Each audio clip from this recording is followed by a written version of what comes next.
Nós estamos de volta com Impressões, hoje conversando com Carmen Silva, ela que é socióloga, também educadora do Instituto Feminista para a Democracia SOS Corpo. Antes do intervalo, nós falávamos sobre o que é que os parlamentares, as autoridades públicas do Brasil podem fazer, se é que podem, né, Carmen? Vou passar a palavra para você.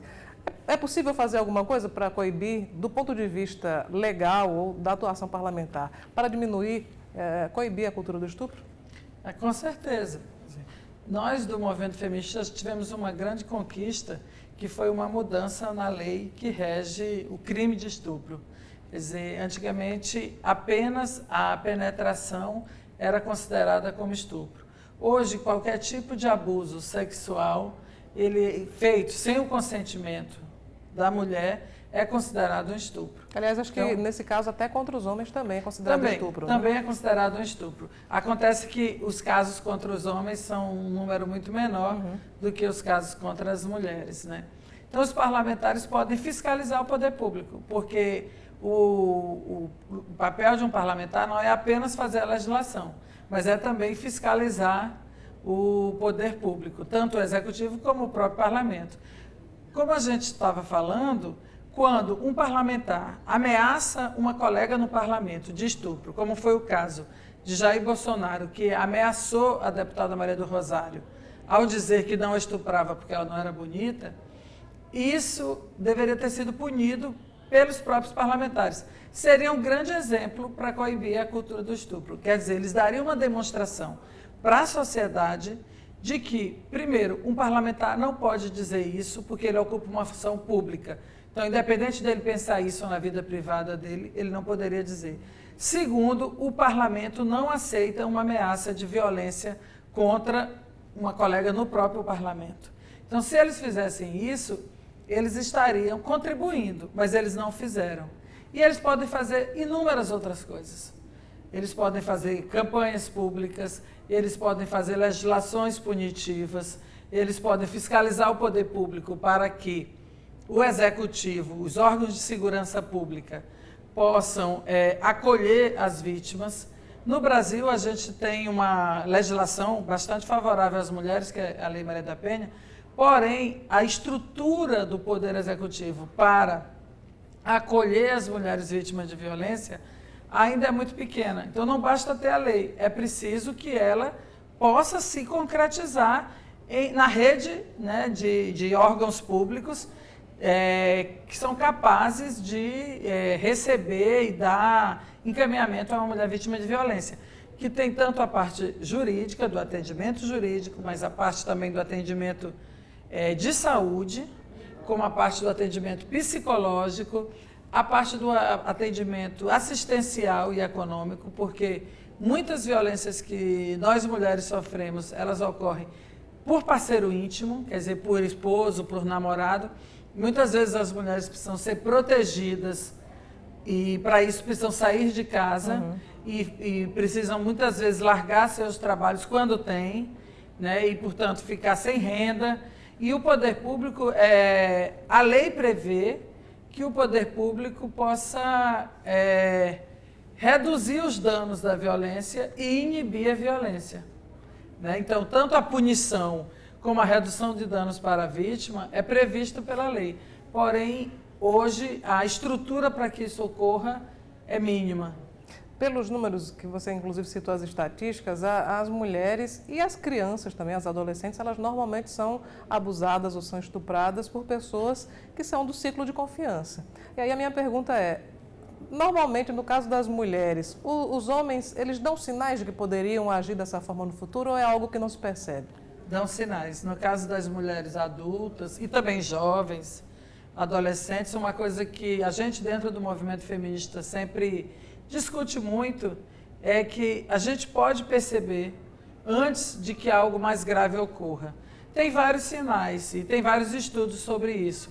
Por exemplo, quando você veste uma roupa para sair com seu namorado ou com seu marido e ele começa a fazer comentários do tipo: sua roupa é indecente, por que você está se vestindo assim? Você está se vestindo assim para quem? Muitas botam um batom, fazem uma maquiagem e o parceiro começa a comentar: esse batom está muito vermelho, Quer dizer, são determinados tipos de comentário que desrespeita as suas escolhas pessoais. Então, ele já não está lhe vendo como uma pessoa.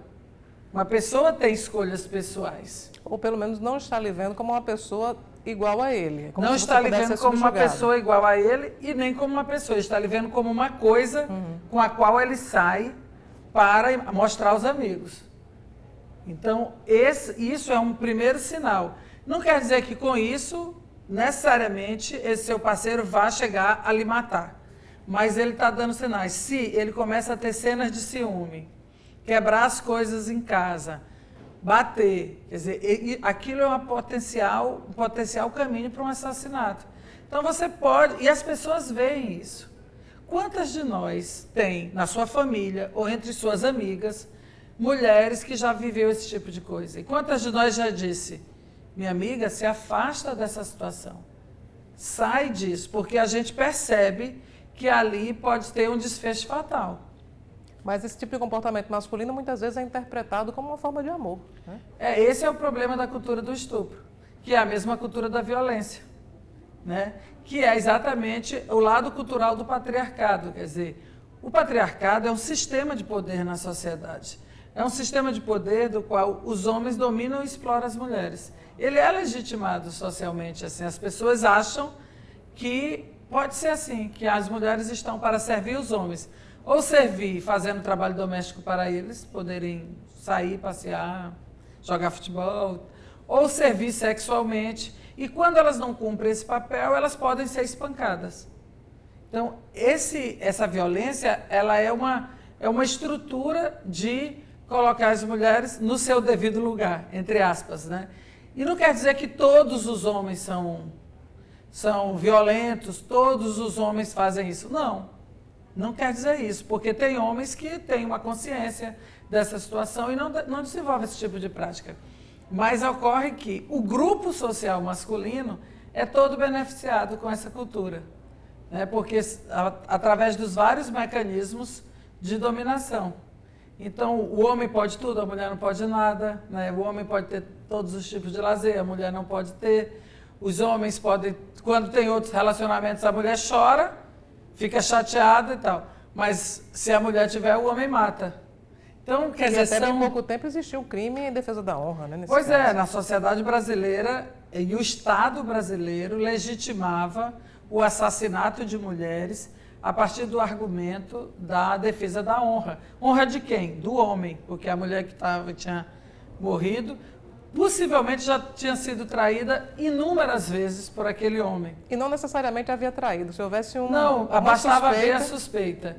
Hoje, esse tipo de crime ele não tem mais legitimidade, ele não passa, não é argumento para defesa nos tribunais, não é mais. Porém, na sociedade, isso ainda tem muita legitimação, assim, as pessoas ainda aceitam. Por isso a necessidade da educação, por isso a necessidade de campanhas públicas e também a necessidade da punição de homens que fazem isso. Carmen, essa necessidade de campanhas públicas e educação, de que maneira ela poderia ajudar a desmistificar, né, esse tipo de pensamento? Quer dizer, já na infância, caberia já na infância agir de alguma maneira para coibir a cultura do estupro entre as crianças pequenas? Com certeza. Esse é um problema que a gente está vivendo hoje com o Parlamento brasileiro. Foi discutido e aprovado no Parlamento, na Câmara Federal, no Plano Nacional de Educação, retirar a discussão sobre relações sociais de gênero, quer dizer, as relações sociais de dominação entre homens e mulheres, dos currículos escolares, assim como foi retirado também o debate de sexualidade. Essa retirada, que é contra, inclusive, a Constituição, mas foi aprovado no Congresso, e ela está sendo discutida e aprovada em inúmeras câmaras municipais, nesse período que nós estamos vivendo, ela favorece muito a cultura do estupro, ela favorece a cultura da violência. Por quê? Porque quando a criança, desde cedo, ela começa a entender, a partir da discussão em sala de aula, dos exemplos das professoras, do que é trabalhado com jogos infantis, de que homens e mulheres são iguais, ele começa a crescer naquela mentalidade de que homens e mulheres são iguais e que têm iguais direitos, que podem ter igual poder e que não devem ser, o homem, portanto, não tem direito de bater nas mulheres. E aí ele vai se formando naquela mentalidade. Se isso não ocorre na infância, a gente vai chegar à adolescência com garotos extremamente violentos, extremamente ciumentos, extremamente com um comportamento propenso a realizar não só estupros, que é uma barbaridade assim, que a gente se choca muito, mas um conjunto de outros crimes que estão ocorrendo entre adolescentes. Por exemplo, o que se chama nudes, hoje na adolescência, né? Que é o menino namora uma menina e ela mostra os peitos ou fica com ele, tira a roupa, ele filma escondido, porque os computadores hoje filmam, e posta isso na internet, expõe a menina a uma situação de vexame público. Muitas meninas se suicidam, muitas têm que mudar de cidade, muitas são expulsas de casa por causa disso, e isso é um tipo de estupro virtual. Quer dizer, é uma violência de muita gravidade, que nossas filhas estão submetidas a isso, e ocorre tanto na infância como agora tem ocorrido cada vez, tanto na adolescência como tem ocorrido também na pré-adolescência, né? E é muito grave, mas isso tem a ver com a ausência de educação para alterar as relações sociais de gênero. E, infelizmente, o Parlamento brasileiro está fazendo exatamente o contrafluxo, né? Reforçando a cultura do estupro ao aprovar uma lei que retira do Plano Nacional de Educação a discussão sobre gênero e sobre sexualidade. Nós vamos a um breve intervalo e depois nós vamos falar sobre se há alguma diferença entre essa cultura do estupro, a vitimização, aliás, a culpabilização da vítima entre as mulheres que moram no campo e também aquelas da cidade. Até porque Carmen, que é pernambucana, trabalha em Pernambuco, ela veio à Paraíba para participar para ministrar um curso voltado para as mulheres do campo, promovido pela Federação dos Trabalhadores na Agricultura do Estado da Paraíba.